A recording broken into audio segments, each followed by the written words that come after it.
오늘 설교의 제목은 그리스도의 향기 나는 삶 2 시간입니다. 우리 강준민 목사님의 마음에 담기지 않는 사랑은 없다. 이런 제목의 책을 보면 이런 내용이 나옵니다. 우리 마음의 상처는 치유받지 않으면 썩습니다. 썩은 냄새, 아주 고약한 냄새가 납니다. 사람들은 이 썩은 냄새를 좋아하지 않습니다. 향기를 좋아합니다. 상처가 치유될 때 상처는 아름다운 향기를 냅니다. 우리의 상처를 치유하는 길은 우리의 상처를 저주 아래에서 은혜 안으로 옮기는 것입니다.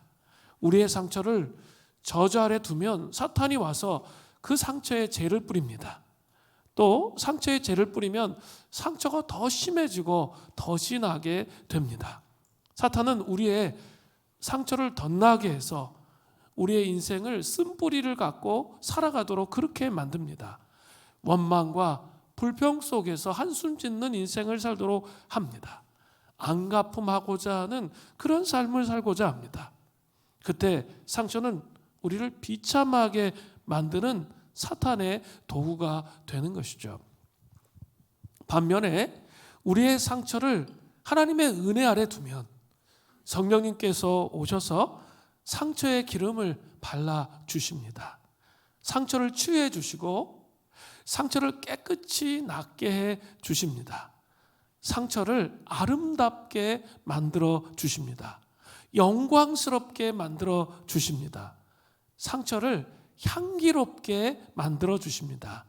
그때 우리의 마음은 향나무와 같은 마음이 됩니다. 향나무는 자기를 쳐서 쓰러뜨리려는 도끼 날에도 향을 토해냅니다. 향나무는 찍혀도 그죠? 억울해하고 원통해하는 게 아니라 오히려 찍히는 도끼 날에 향을 뿜어낸다는 것이죠. 향나무는 그 향을 아주 그윽하게 자기의 원수를 향해서 뿜어냅니다. 이승우 작가는 향나무처럼 살고 싶은 그의 갈망을 이렇게 노래합니다. 만일에 우리가 향나무처럼 우리를 치는 도끼 날에 향을 뿌려 그 흉기를 향기로 바꿀 수 있다면, 그럴 수만 있다면 그 조그만 향기의 확산으로 인하여 세상이 얼마나 더 눈부시고 아름답겠습니까? 얼마나 더 향기롭겠습니까? 이 대한민국이 어수선하잖아요. 향나무와 같이 향을 뿜어내는 그런 사람들이 밑에서부터 있기 시작한다면 이 땅엔 그래도 소망이 있는 거죠. 또 우리 가정도, 또 교회도, 또 열방도 이 향나무와 같은 그런 사람이 세워지기를 갈망하고 있습니다. 그런데 이런 향나무와 같은 사람은 어떻게 세워지나요? 성령님의 도우심으로 날마다 예수님과 함께 십자가에서 죽고 다시 태어날 때 향나무처럼 그리스도의 향기를 내는 삶을 살아갈 수 있게 되는 것이죠. 복음에 대한 깊은 이해와 적용이 자기의 삶 속에 있을 때 향나무와 같은 삶을 살게 되는 것이죠. 지난번 베드로전서 2장 11절부터 22절을 통해서 그리스도의 향기 나는 그런 삶 첫 번째 강해를 했습니다. 먼저 이 향기를 내려면, 향나무처럼 향을 토해내려면 정욕을 제어해야 합니다. 그 내면의 문제를 다뤘습니다. 그리고 두 번째, 밖으로 향하는 것은 행실을 선하게 하라 라고 말씀을 드렸고요. 행실을 선하게 하는 걸 두 가지로 말씀을 드렸습니다. 사람을 공경하며 형제를 사랑하며 하나님을 두려워하며 왕을 존대하라는 것이죠. 제도에 대한 순복에 대한 이야기들이 나와 있습니다. 그리고 두 번째는 사안들에게, 이 종들에게 범사에 두려워함으로 주인들에게 순종하라, 이렇게 언급을 했습니다. 오늘은 이제 그리스도의 향기가 나는 삶 2, 행실을 선하게 하라 2로 이 밖으로 향하는 거예요.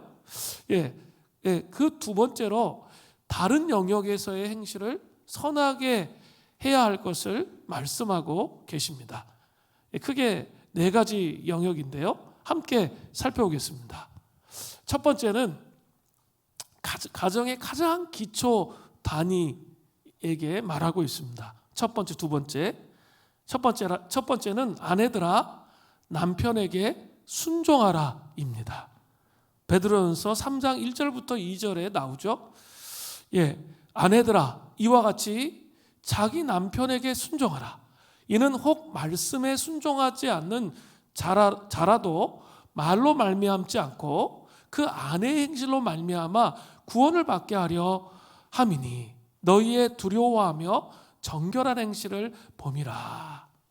먼저 사도 베드로는 그리스도의 향기 나는 삶을 위하여 아내들에게 가장 가까운 관계인 자기 남편에게 순종하라 이렇게 말하고 있습니다. 자, 그렇게 말하고 있는데 한번 잘 생각해 보세요. 그 당시 소아시아 지역에 있는 그리스도인들 중에는 여성이 대부분이었습니다. 그리고 10중 8구 남편이 예수 그리스도를 믿지 않는 불신자들이 대부분이었습니다. 그래서 지금 불신 남편을 가지고 있는 여성들에게 아내에게 순종하라고 말하는 거죠. 예수를 믿는 아내를 보면 예수 그리스도를 믿지 않는 이 불신자, 그 불신자 남편들이 그 당시 고대의 문화에 의하면 상당히 난폭하게 아내를 대했던 거죠. 그 당시에는 여성 인권이 상당히 유린당하고 있는 사회였습니다. 그런데 예수 믿는 자기 아내를 보면 훨씬 더 난폭하게 남편들이 행했다는 거죠. 이렇게 한번 잘 생각해 보세요. 우리 과거에 유교 문화권에 있잖아요. 그래서 남자는 하늘, 여자는 땅, 이런 식의 개념들로 인해서 차별이 정말 많이 있었죠. 그것보다 훨씬 더 심각한 차별과 폭력이 가정 안에 있었던 것이죠. 그런데 충격적인 것은 이런 상황에 놓여 있는 아내들에게 남편에게 순종하라 이렇게 사도 베드로가 말하고 있다는 거죠. 물론 이것은 어디까지나 주님의 뜻을 거스르지 않는 순종을 의미하는 거죠. 왜 이렇게까지 순종을 해야 할까? 본문에 그 답이 있습니다. 이렇게까지 순종해야 할 이유가 뭡니까? 1절 후반절에 그 아내의 행실로 말미암아 구원을 받게 하려 함이니입니다. 아내의 행실로 말미암아 믿지 않는 남편이 구원을 받을 수 있기 때문입니다. 그렇다면 아내의 어떤 행실입니까? 2절에 너희의 두려워하며 정결한 행실을 봄이라. 본다는 건 뭐예요? 남편이 자세하게 관찰한다는 거죠. 그리고 너희의 이는 누구예요? 아내죠. 아내가 두려워한다. 이 두려워한다는 게 남편을 두려워하는 걸 의미하는 거예요? 아니죠. 여기서 얘기하는 두려워하는 것은 뭐예요? 하나님을 두려워하는 걸 본다는 거죠. 그리고 자기보다 훨씬 더 정결한 행실을 가지고 삶을 살아가는 것을 본다는 거죠. 예를 들면 이런 거죠. 아주 냉소적이고 포근하고 구타하고 예수 믿는 것을 무시하고 힘들게 하고 어렵게 해도 아내가 하나님을 두려워하는 게, 하나님을 경외하는 게 변하지 않는 거죠. 그리고 행실이 자기보다 훨씬 더 나은 거죠. 그것을 자세히 계속 난폭하게 행동하면서도 관찰을 하는 거죠. 옆에 있으니까. 부부관계는 관찰하기가 정말 쉽잖아요. 그렇게 옆에 있으니까 보는 거죠. 그 안에 그리스도의 향기가 나는 삶을 통해서 남편이 구원에 이를 수 있다는 거죠. 창세기를 한번 잘 살펴보세요. 하나님께서 세상을 창조하실 때 순서를 어떻게 하셨습니까? 온 우주와 땅과 하늘을 창조하셨습니다. 그리고 새와 물고기와 들짐승을 창조하셨습니다. 그리고 나서 가장 중요한 인간에 대한 창조가 나오죠. 주인공, 이 땅을 다스리고 생육하고 양육하기 위한 그 주인공들을 창조하시는데 먼저 누구를 창조하시죠? 아담, 남성을 창조하셨습니다. 그리고 난 후에 가장 나중에 가장 핵심이 된다는 거죠. 가장 나중에 그 아담의 갈빗대를 취해서 이브, 여자를 창조하셨다는 거죠. 그래서 우리는 여자를 창조의 꽃이다. 신학자들은 그렇게 말하는 신학자가 있습니다. 창조의 꽃으로 창조되었다는 거죠. 이러한 창조의 아름다움을 가지고 있는 것이 여성입니다. 그런데 타락으로 인해서 그 창조의 꽃의 아름다움을 상실하고 그렇게 살아갈 때가 많이 있습니다. 원망과 불평과 불만과 하나님이 창조하신 그 형상을 회복하지 못하고 창조의 꽃이란 말이에요. 그럼 정말 아름답게 살 수가 있는데 그 삶을 살아가지 못하는 것이죠. 예수 그리스도를 영접하고 만나게 되면 우리에게 있는 게 있죠. 창조, 타락, 구속. 우리는 창조되었지만 죄로 인해서 타락해서 원망과 불평과 불만으로 살았다면 이제 우리가 다시 구속이 되잖아요. 그리고 창조 이전보다 더 존귀하고 아름다운 하나님의 사람으로 세워진다는 거죠. 창조, 타락, 구속. 예수님을 영접하는 순간 깊은 회복의 길이 열린다는 거죠. 남편들보다 훨씬 그리스도 안에서 인내를 잘하고 순종하는 사람들이 누구일까요? 아내입니다. 잘 생각해 보세요. 여자 혼자 신앙 생활을 하면 그래도 가정 전체를 결국에는 변화시킵니다.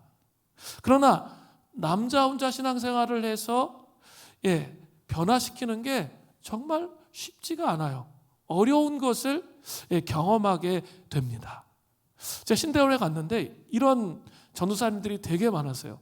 경상도에 경상도 출신들의 전도사님들은 이렇게 어머니를 통해서 예수 믿고 이렇게 신학교에 온 거죠.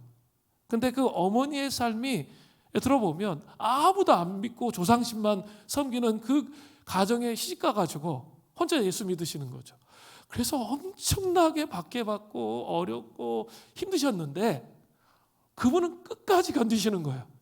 그리고 결국은 다 예수 믿게 만들고 자녀를 신학생으로 사역자로 목회자로 세우시는 이런 여정의 스토리가 되게 많아.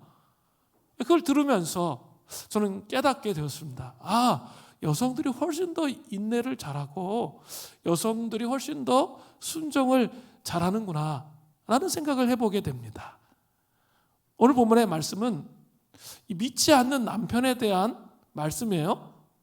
그렇지만 교회에 다니는 믿음이 별로 없는 남편들, 또 시댁, 친정 전체를 바라보면서도 적용할 수 있습니다. 이번에는 설 연휴가 유난히 깁니다. 이때 아내들이요, 주 안에서 남편에게 순종하면서 가족을 섬기며 나아가시는 은혜가 있기를 간절히 바랍니다. 별로 아멘 소리가 적죠. 이따가 제가 나중에 얘기할 거예요. 아멘 소리가 적죠. 그렇다면 어떻게 창조의 꽃으로 남편을 변화시킬 수 있는 능력을 구비할 수 있을까요? 이게 중요하죠. 순종하려면 남편이 변화돼야 되는데 순종했는데 만신창이 되고 아무것도 없어 이러면 안 되잖아요. 뭔가 이렇게 그 능력을 구비해야 되잖아요. 자, 베드로전서 3장 3절부터 4절에 나와요. 너희의 단장을 머리로 꾸미고 금을 차고 아름다운 옷을 입는 외모로 하지 말고 오직 마음에 숨은 사람을 온유하고 안정한 심령에 썩지 아니할 것으로 하라. 이는 하나님 앞에서 값진 것이니라. 자, 여기에 단장에 대한 게 나오죠. 단장은 헬라어로 코스모스, 세상 우주를 말합니다. 그러나 고대 헬라어에서는 이 장식도 의미했습니다. 자기를 꾸미는 것을 의미하는 거죠. 여성들이 자기를 잘 꾸미잖아요. 자기를 꾸미는 것을 의미합니다. 당시 로마 시대의 귀부인들의 장식은 대단히 상당히 요란했습니다. 그런데 사도 베드로는 외모를 단장하지 말라고 말합니다. 이게 그러면 뭐 아무것도 화장도 하지 말고 아무것도 하지 말고 꾸미지도 말고 그냥 자연 그대로 살아라. 그냥 머리 산발라타고 막 매력적이지 않게 그렇게 살라는 의미입니까? 아니죠. 그 내용이 아니에요. 지나치게 외모를 장식하는 것에만 관심을 갖는 거죠. 지나치게 외모에 장식하는 것만 관심을 가지고 그것에 가꾸는 삶에만 딱 집중돼 있는 그런 삶을 말하는 거예요. 그래서 외모로 하지 말라고 할 때 그것을 말하고 있는 거죠. 예를 든다면 한 남성이 한 여성의 외모를 보고 첫눈에 반했어요.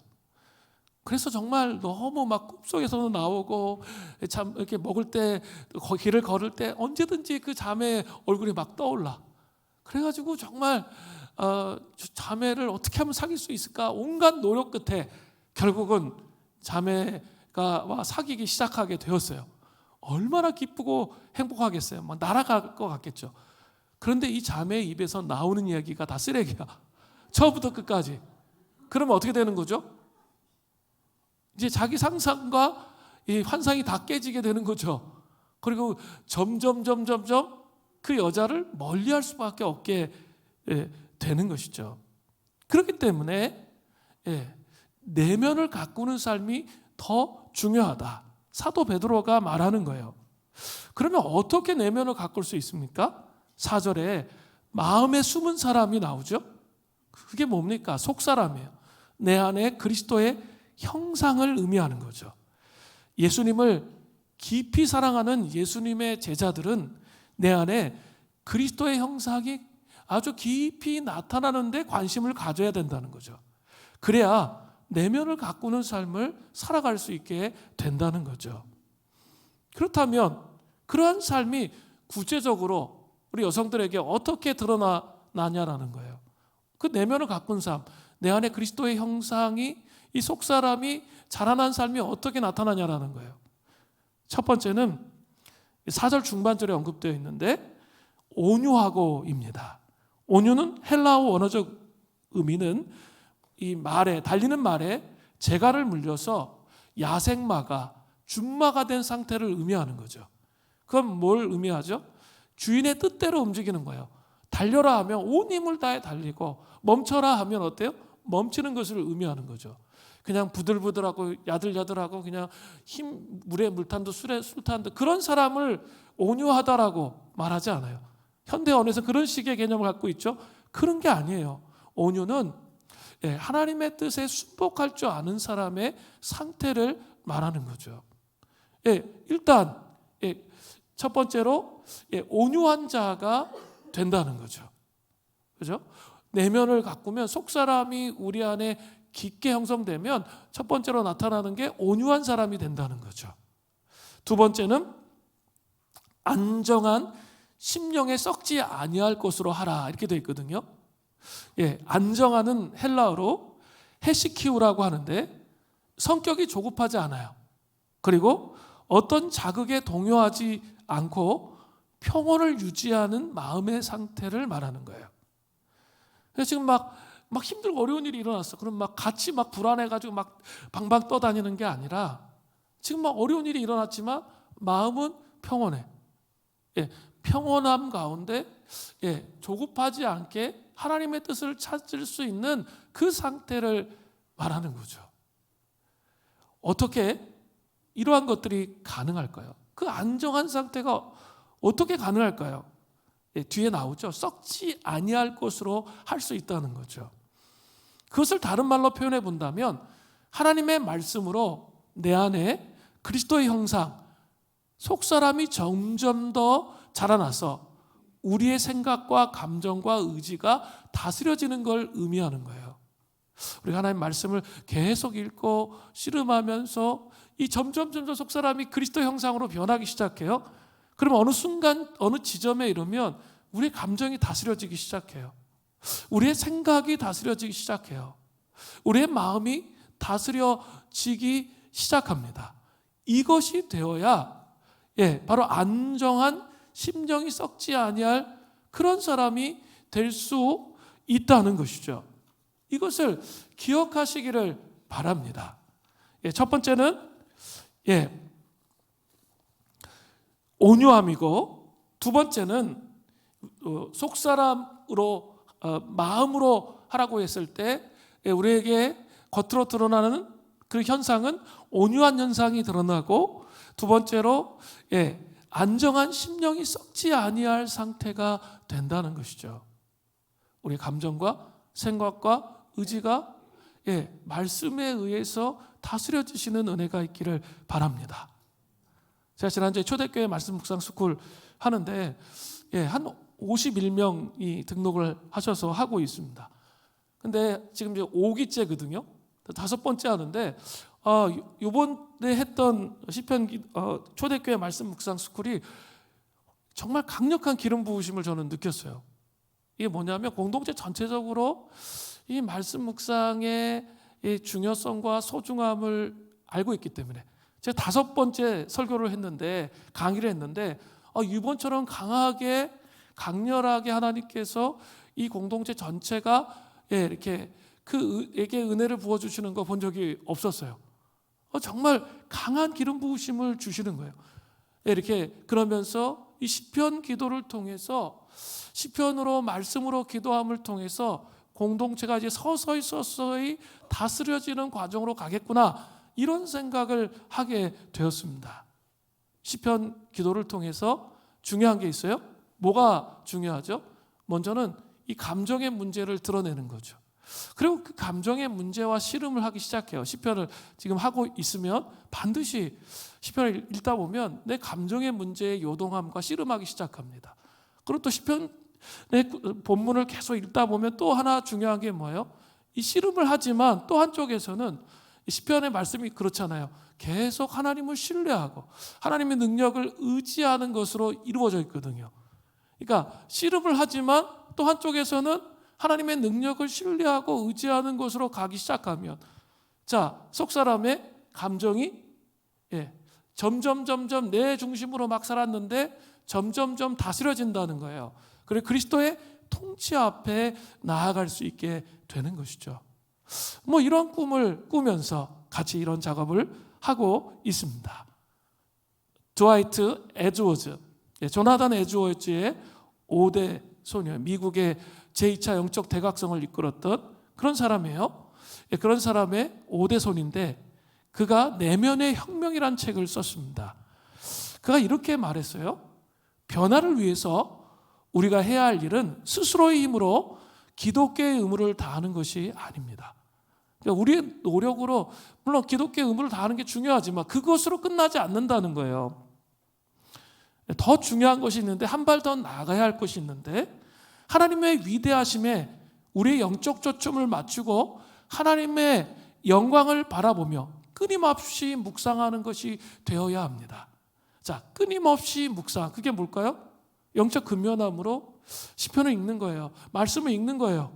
그러면서 자꾸 하나님의 영광과 이 위대하심에 초점을 맞추는 거예요. 자꾸 우리 삶을.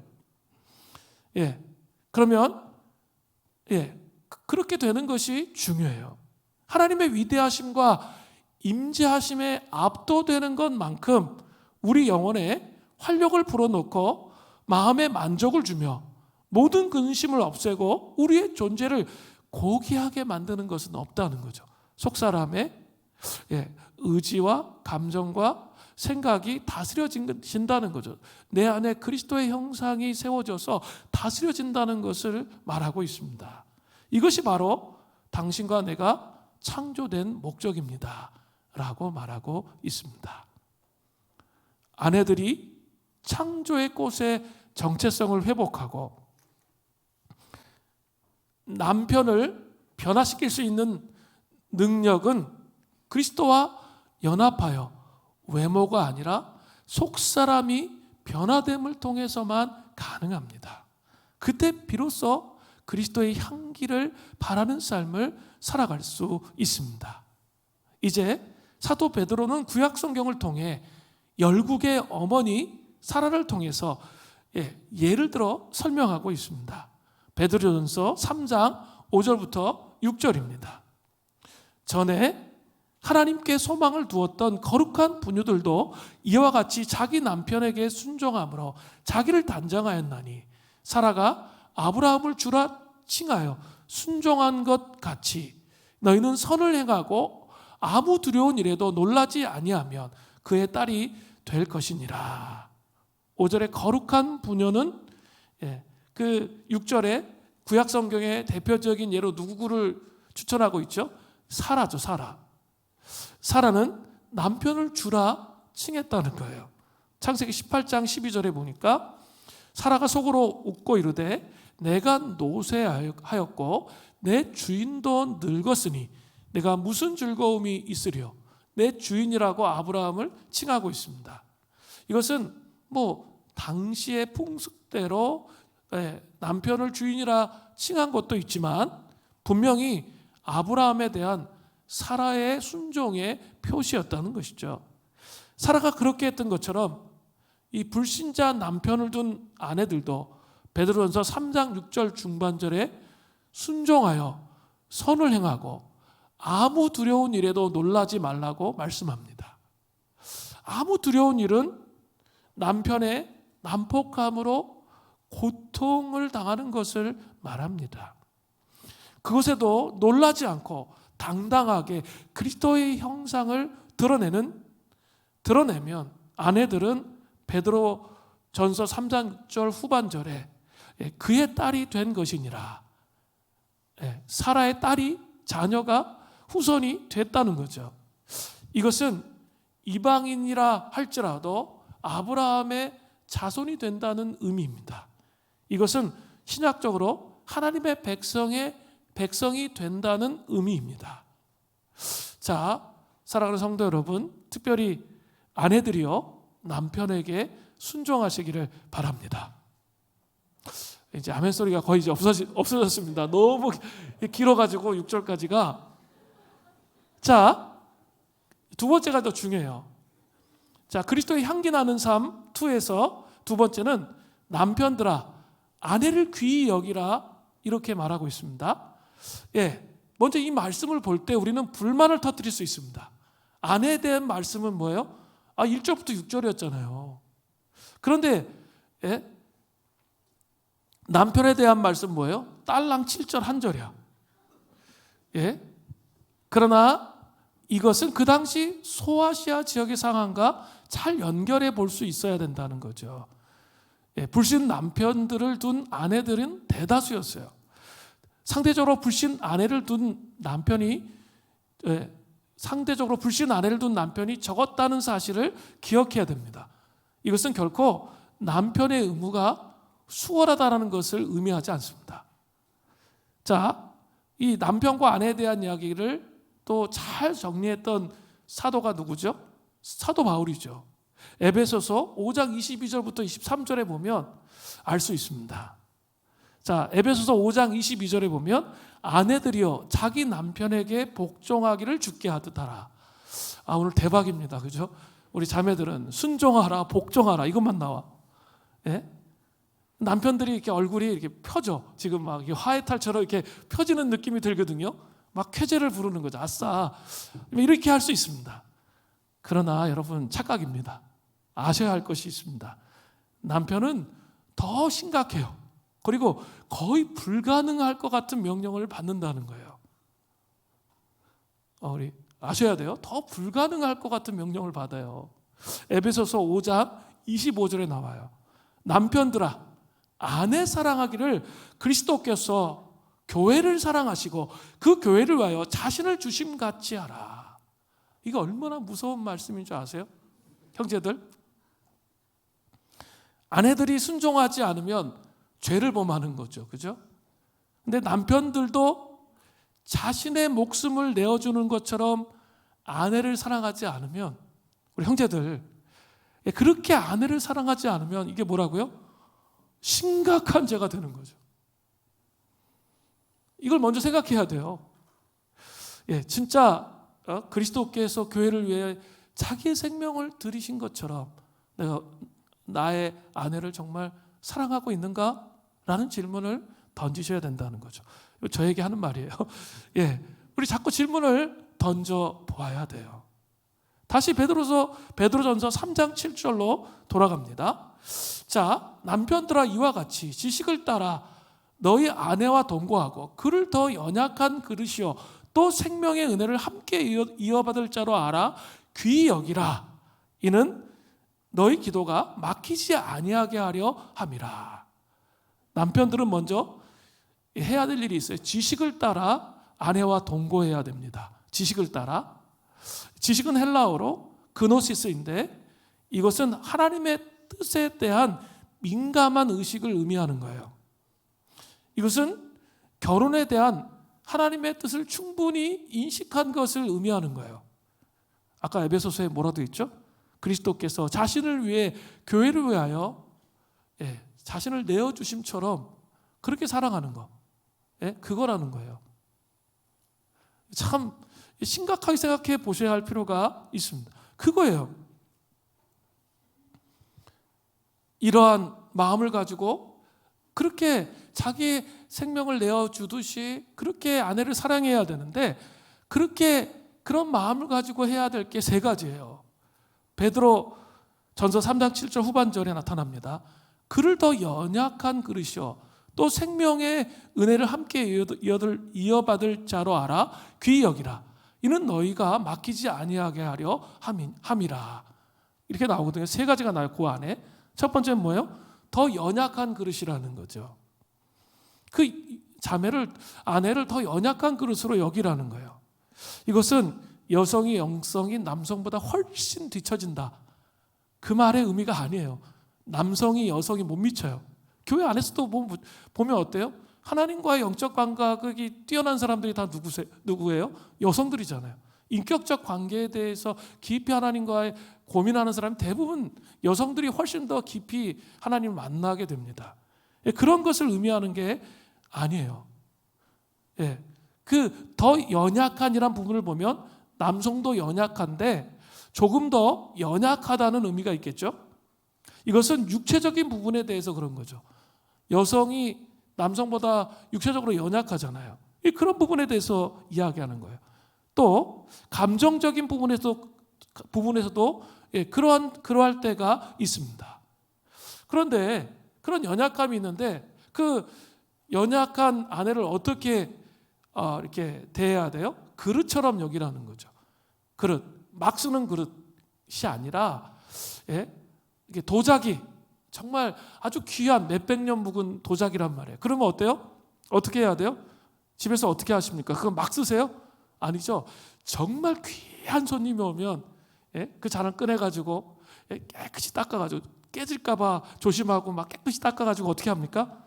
그 잔에다가 손님을 대접하죠. 그리고 그게 끝나자마자 무섭게 다시 쫙 정리해가지고 다시 깨끗하게 잘 보관하잖아요.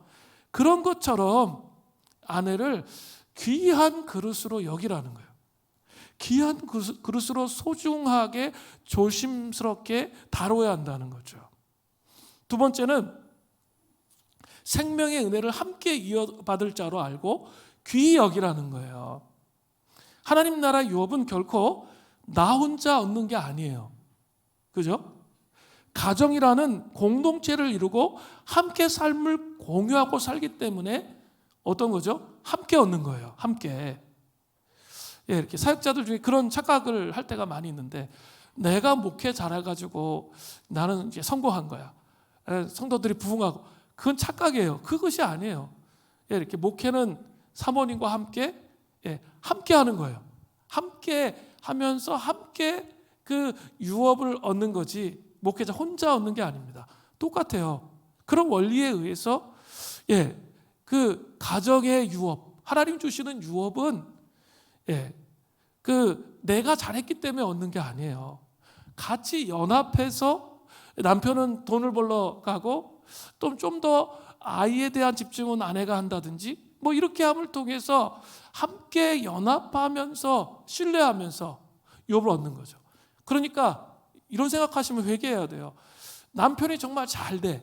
그러면 어때야 돼요? 남편은 잘 되는데 난 뭐야? 이건 아니라는 거예요. 남편이 잘 되는 게 내가 잘 되는 거예요. 아내가 잘 되는 게 직장 생활에서 아내가 잘 돼. 그러면 어때요? 내가 잘 되는 거예요. 왜냐하면 이 두 사람이 함께 유업을 이어받을 것이기 때문이라는 거죠. 이것이 우리의 삶에 반드시 적용되어져야 한다는 것이죠. 세 번째는 기도가 서로 막히지 않게 하기 위해서입니다. 부부가 갈등을 하게 되면 기도가 됩니까? 안 됩니까? 기도가 되시는 분은 정상이 아닙니다. 기도가 안 돼야 정상이에요. 기도가 안 됩니다. 예. 그래서 사도 바울은 이렇게 말하잖아요. 에베소서 4장 26절부터 27절이에요. 분을 내어도 죄를 짓지 말며 해가 지도록 분을 품지 말고 마귀에게 틈을 주지 말라. 이게 가정의 원리로 세워야 돼요. 자, 이렇게 우리가 화를 낼 수 있습니까? 없습니까? 몰라요? 아니, 가정에서 맨날 욱하잖아. 형제들 아내가 뭐 시키면 저도 그런데 막 그러잖아요. 그리고 이렇게 뭐 짜증을 내고 막 이렇게 화를 내고 하잖아요. 그런데 중요한 게 있어요. 화를 낼 수는 있어. 그런데 어떻게 하라고요? 분을 품어도 해야 될 게 있어요. 원칙이 있어. 해가 지도록 분을 품으면 안 돼. 밤에 풀어야 돼. 낮에 그렇게 했다면 밤에 풀어야 된다는 거예요. 밤에 풀고 같이 자야 돼. 이게 막 밤에도 안 풀렸어. 그럼 어떻게 해요? 어떻게 해야 돼요? 그러니까 따로 자자 이렇게 하면 안 되고 그냥 이를 악물고 같이 주무셔야 돼요. 그러다 보면 또 풀려. 자리 방 하나가 좋은데 그래가지고 우리 신혼부부 신방 갔더니 방 하나야. 그래가지고 어디 도망갈 데도 없대. 그러니까 그래 잘 됐다. 그래야지 이렇게 풀지. 이렇게 방에 딱 들어가면 풀 수가 없어. 그러니까 같이 있는 거예요. 왜 그렇게 해야 됩니까? 마귀에게 틈을 주지 않는 거죠. 틈이 뭐예요? 헬라어로 토폰인데 마귀가 합법적으로 거할 수 있는 장소가 되는 거예요. 내가 그냥 이게 하루 이틀이 아니라 1년, 2년, 3년 동안 풀지를 않아. 그러면 그게 어떻게 돼요? 마귀가 우리 가정 가운데 하나 되지 못하도록 문을 열어준 그런 것이 된다는 거예요. 그래서 이 원칙을 잘 지켜가려고 노력하는 거죠. 잘 안 돼요. 얼마나 힘든데요.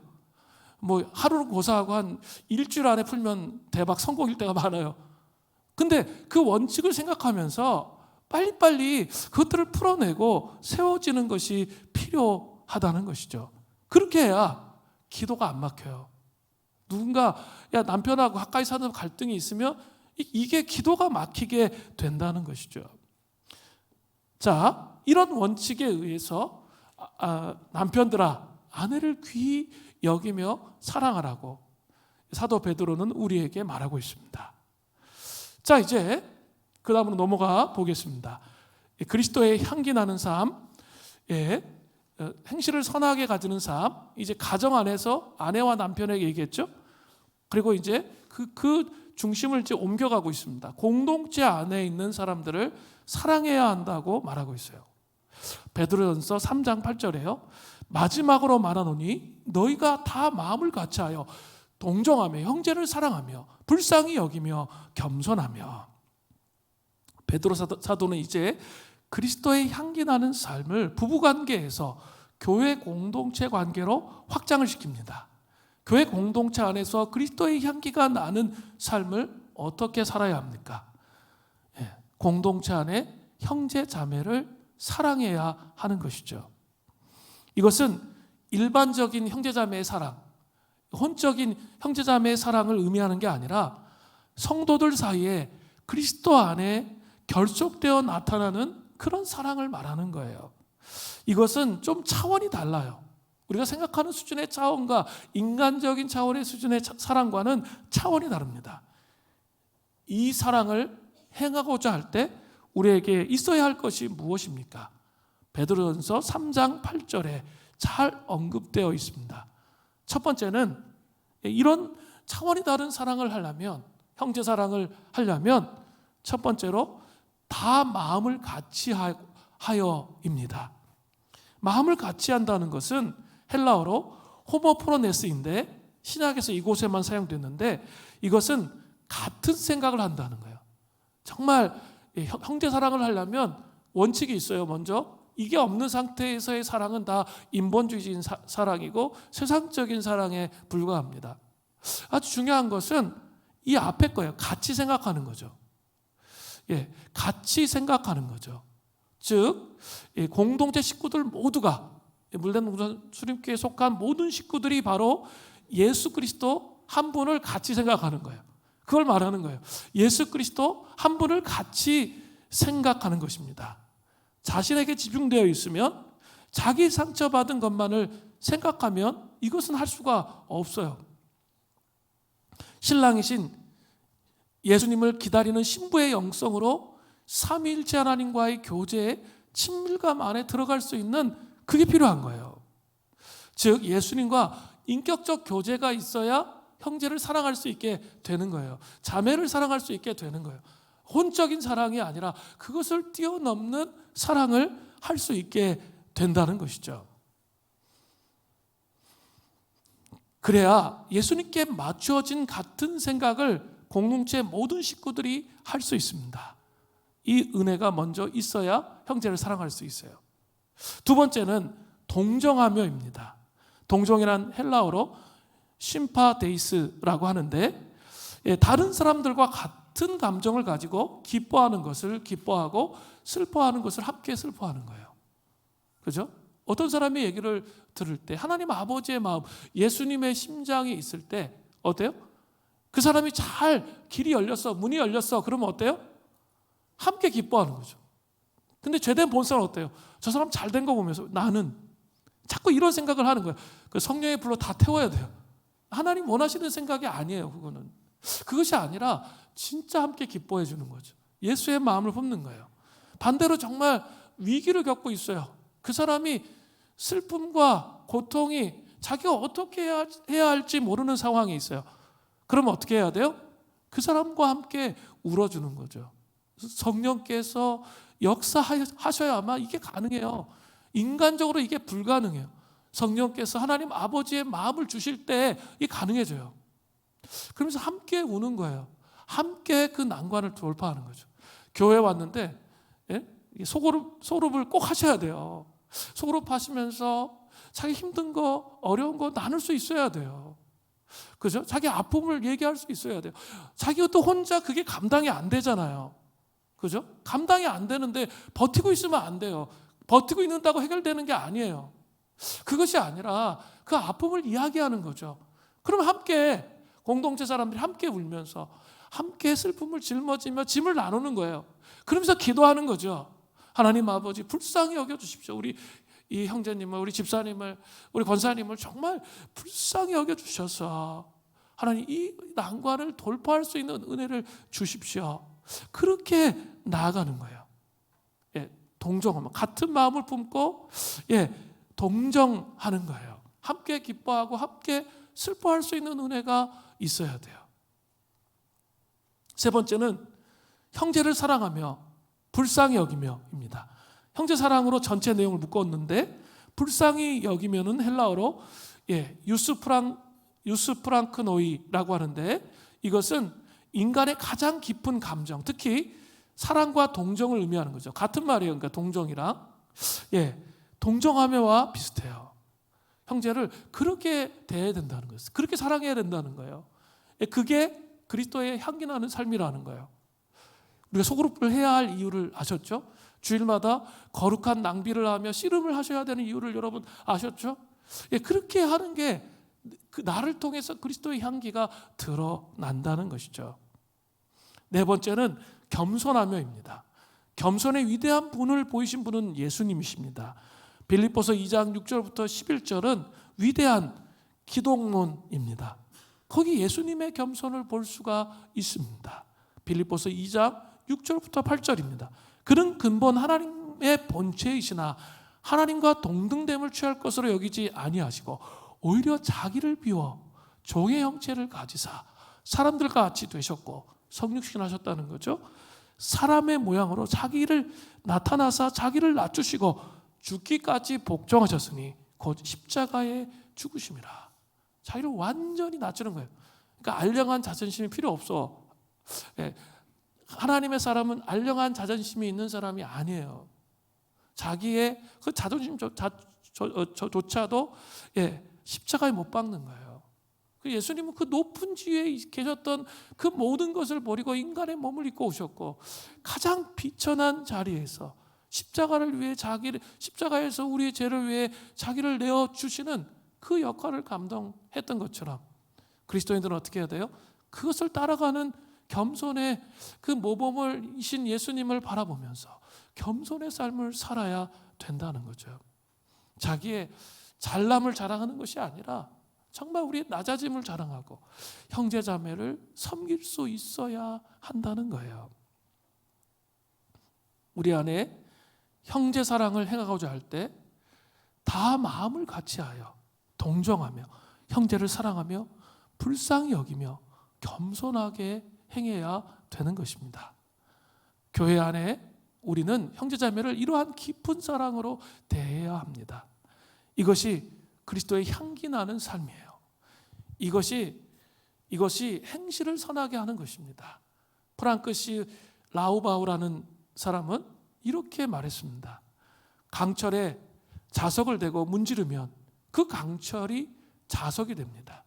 이와 같은 이치로 사랑은 체득되는 것이지 배워지는 것이 아닙니다. 사랑으로 불타는 한 마음이 또 다른 마음에 불을 지핍니다. 교회는 사랑 위에 세워집니다. 교회는 사랑이 할 수 있는 바를 증명해 보입니다 라고 얘기했어요. 우리 예수님께 집중하면 우리 강철이에요. 그 예수님이 자석에 우리를 끌어잡아당겨. 그러면 우리 마음속에 불이 붙어요. 사랑의 불이 붙어요. 한 사람 안에 사랑의 불이 붙기 시작해요. 그럼 또 옆에 사람도 사랑의 불이 붙어요. 이 불씨가 모여요. 그럴 때 강력한 사랑의 권세와 능력이 교회 공동체 안에 나타난다는 것이죠. 세상을 이길 수 있는 사랑의 능력이 나타나는 거예요. 그냥 고립돼서 자기 혼자 속에 갇혀 있으면 이 유익을 절대로 누릴 수가 없습니다. 사랑의 능력이 우리 안에 나타나야 하는 것이죠. 이 시대의 사람들은 점점 더 나르시즘, 자아도취에 빠져 들어가고 있기 때문에 이러한 형제 사랑을 보기가 참 어렵습니다. 너무나도 차갑고 냉랭합니다. 그리고 고립되어 있고 냄새나는 그 상처 안에서 삶을 살아가는 것이죠. 향나무가 되는 것이 아니라 상처 안에 삶을 살아간다는 거죠. 우리 정화영 사모님이 저에게 얘기해 주셨는데 두 가지를 얘기했는데 제가 정말 공감이 되었습니다. 나르시즘이라는 거, 자아도취. 자아도취는 이 두 가지가 있어요. 밖으로 드러나는 자아도취가 있는 거죠. 그런 사람은 어때요? 다른 사람이 어떠하든지 다른 사람이 신경 쓰지 않아. 그런 자신밖에 몰라. 그러니까 요새 이렇게 보면 이 가정의 이혼의 문제의 상당 부분이 이거예요. 자기에게 딱 집중되어 있어. 그래가지고 다른 사람이 힘들지 어려울지 아플지 전혀 이해 못합니다. 그리고 벽창호 같아. 소통이 안 되고 대화가 안 돼요. 불통의 아이콘 같아요. 그리고 너무 이기적이고 자기중심적이고 분노로 관계를 깨뜨리는 거죠. 대화할 줄을 몰라요. 악성 나르시즘인데 그런 식의 삶을 살아가는 사람들이 이 땅에 너무나 많아요. 반대도 심각한데 반대는 뭡니까? 나르시즘이 내면 안으로 내 안으로 향하게 되면 밖으로 나오는 게 아니라 내 안으로 들어가면 사람들은 어떻게 할까요? 수근수근거려요. 중상모략을 하면서 자기 편을 만들려고 해요. 자꾸 자기 편 안 만들어도 돼요. 주님이 우리 편이면 끝나요. 그리고 주님이 우리 편이면 사람들이 내 옆에 모여요. 근데 자꾸 이렇게 중상모략하면서 세뇌를 시켜 사람들을, 그 사람이 그렇다는 거 막 세뇌시켜가지고 자기 주변에 자꾸 사람을 모으려고 해요. 나중에 세뇌단 걸 깨닫게 되면 나중에 그 사람이 엄청 기분 나빠질 수 있죠. 그런데 그렇게 자꾸 자기 편을 만들려고 하는 게 세상이에요. 그렇기 때문에 사랑으로 하나 되는 거 거의 불가능해요. 교회도 근데 세상의 영향을 받습니다. 그래서 많이 갈등하게 되는 거죠. 그래서 성령님께서 우리 각자의 삶의 주인이 되셔야 돼요. 세속의 가치가 우리의 삶의 주인이면 안 돼요. 그죠? 부부간의 갈등 막 돈에 대해서 형제가 막 집중해. 아내를 사랑하는 게 아니라 돈에 대해서 집중해. 돈이 더 중요해. 우선순위야. 자매도 막 돈이 막 우선순위야. 이렇게 되면 문제가 심각하죠. 가정의 문제가 해결되지 않아요. 아내를 귀중하게 여기고 남편을 소중하게 생각하는 게 1번이에요. 1번. 근데 그게 안 되면 그 하나님 앞에서 그것이 안 되면 있죠. 엉망진창 뒤죽박죽 세상이나 똑같은 가정의 형태의 모습을 갖고 있는 거예요. 그걸 아셔야 돼요. 갈등이 일어납니다. 그렇기 때문에 이 교회는 계속적으로 세상의 영향을 받을 수밖에 없잖아요. 세상 속에 있기 때문에. 어떻게 해야 돼요? 날마다 성령의 기름 부으심이 각자의 삶 속에 부어져서 그 삼위일체 하나님이 우리의 삶의 주인이신 것을 깨닫고 성령 충만함으로 삶을 살아갈 수 있어야 돼요.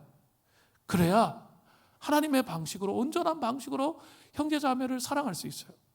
아니 우리가 지금까지 쭉 해오고 제가 목회적 철학으로 쭉 해온 게 두 가지예요. 하나는 자기를 깊이 성찰하는 거예요. 자기를 이해하는 거예요. 내가 어떤 존재인지, 우리의 죄가 무엇인지 이해해야 자아도취에 안 빠져요. 세상은 안 그래요. 그죠? 세상 사람한테도 그렇게 하다 보면 또 뒤통수 맞아요. 세상에 가서 그렇게 하시지 마시고 하나님 앞에서 공동체 안에서 그 씨름을 하셔야 돼요. 그리고 하나님의 사랑이 얼마나 위대한지 이걸 경험하면 어때요? 변화가 일어나고 서로 소통할 수 있고 대화할 수 있게 되는 거예요. 그럴 때 인격적 관계 안으로 나아갈 수 있게 되는 거죠. 이러한 부흥이 우리 공동체 안에 있기를 간절히 바랍니다. 나르시즘의 태도를 버려야 돼요. 이걸 버리기 위해서 말씀이 있는 거예요. 씨름하는 거예요. 기도하는 거예요. 나로 말미암은 강한 마음, 그 마음에 할례를 행해서 그것을 무너뜨려야 돼요. 내 자존심을 무너뜨려야 돼요. 하나님의 도움을 구해야 돼요. 하나님의 도움을 구하고 성령께서 우리의 심령 안에 오시도록 그렇게 해야 한다는 거죠. 그럴 때 우리가 정말 서로 뜨겁게 사랑할 수 있게 되는 겁니다. 그 은혜가 우리에게 있기를 바랍니다. 그리스도의 향기 나는 삶 마지막 박해하는 자들을 위해서 복을 빌어야 됩니다. 베드로전서 3장 9절을 보세요. 악을 악으로 욕을 욕으로 갚지 말고 도리어 복을 빌라. 이를 위하여 너희가 부르심을 받았으니 이는 복을 이어받게 하려 하심이라. 원수를 갚지 않는 태도, 그건 구약 성경에서부터 쭉 흘러오고 있어요.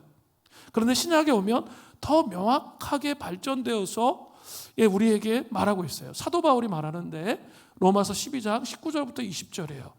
내 사랑하는 자들아, 너희가 친히 원수 갚지 말고 하나님의 진노하심에 맡기라. 원수 갚지 말고 진노하심에 맡겨야 돼요. 원수 갚는 것은 내게 있으니 내가 갚으리라. 주께서 말씀하시느니라. 내 원수가 줄이거든 어떻게 해야 돼? 적극적으로 먹여야 돼요. 목마르거든 마시게 해야 돼요. 그리함으로 내가 숯불을 그 머리에 쌓아 놓으리라. 한번 잘 생각해 보세요. 우리가 고난을 받고 상처를 받고 박해를 받으면 우리는 받은 대로 갚고 싶은 강한 충동이 우리의 마음속에 누구나 다 들어요. 그리고 이것을 제대로 처리하지 못하면 피해의식과 억울함 속에 갇혀요. 제대로 처리하지 못하면 누구나 그 억울함과 피해의식이 오는데 저도 와요.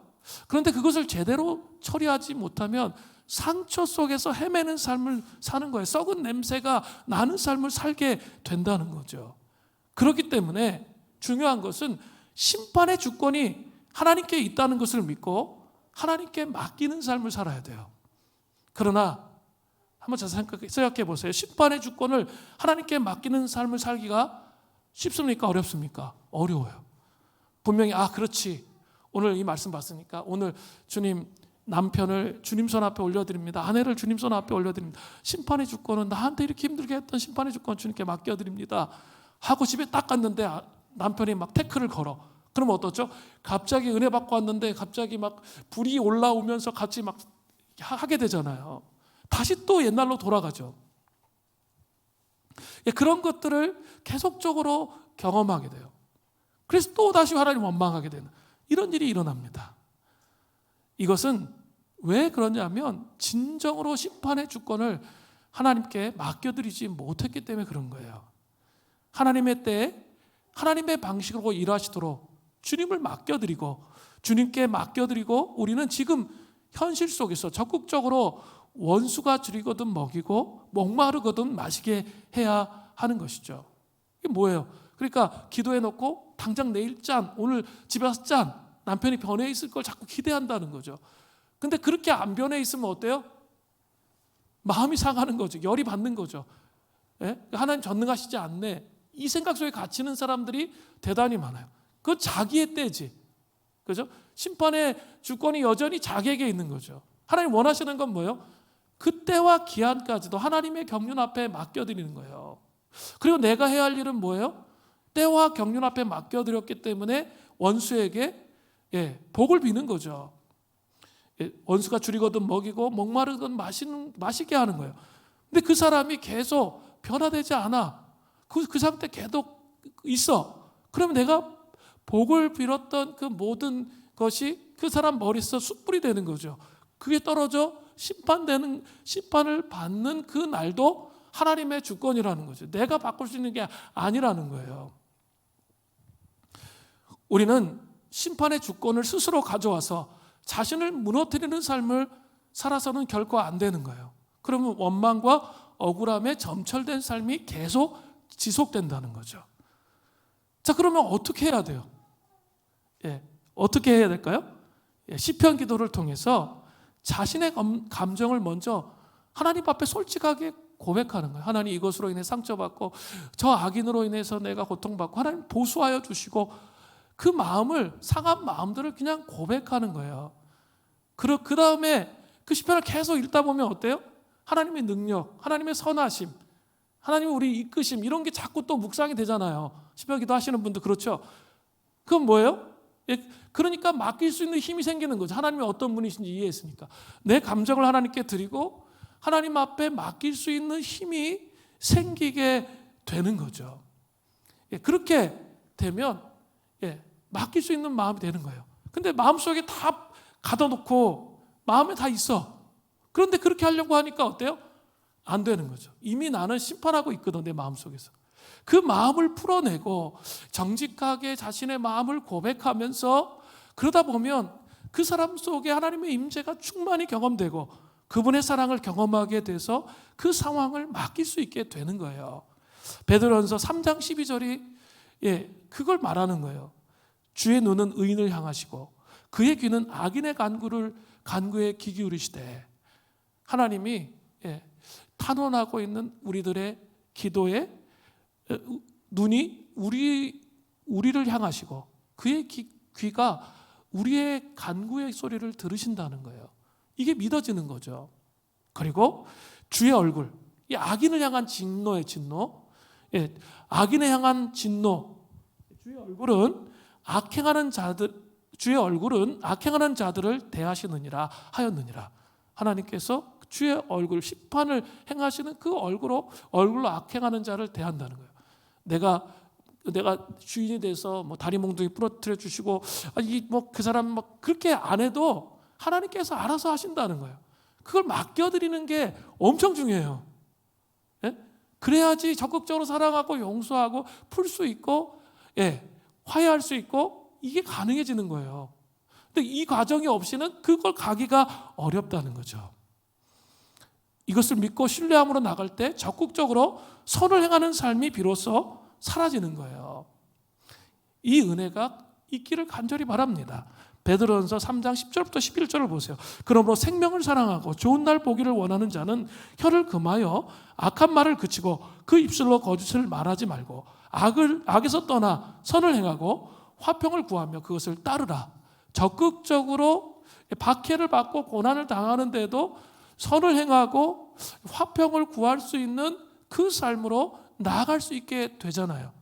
그것을 사도 베드로가 말하고 있는 거죠. 그 은혜가 우리에게 있기를 간절히 바랍니다. 오늘 찬팀 나오세요. 그리스도의 향기 나는 삶 2 했습니다. 아내들이요, 남편들에게 꼭 순종하시기를 바랍니다. 남편들이요, 아내를 정말 귀하게 여기시기를 바랍니다. 공동체 안에 있는 사람들을 정말 사랑하십시오. 한 마음, 예수 그리스도를 향하는 한 마음으로 뜨겁게 사랑해야 합니다. 박해받는 자들을 위해 복을 빌어야 됩니다. 심판의 주권이 하나님께 있음을 믿고 신뢰하면서 맡겨드리면서 여러분 하나님 앞에 세워지는 은혜가 있기를 간절히 바랍니다.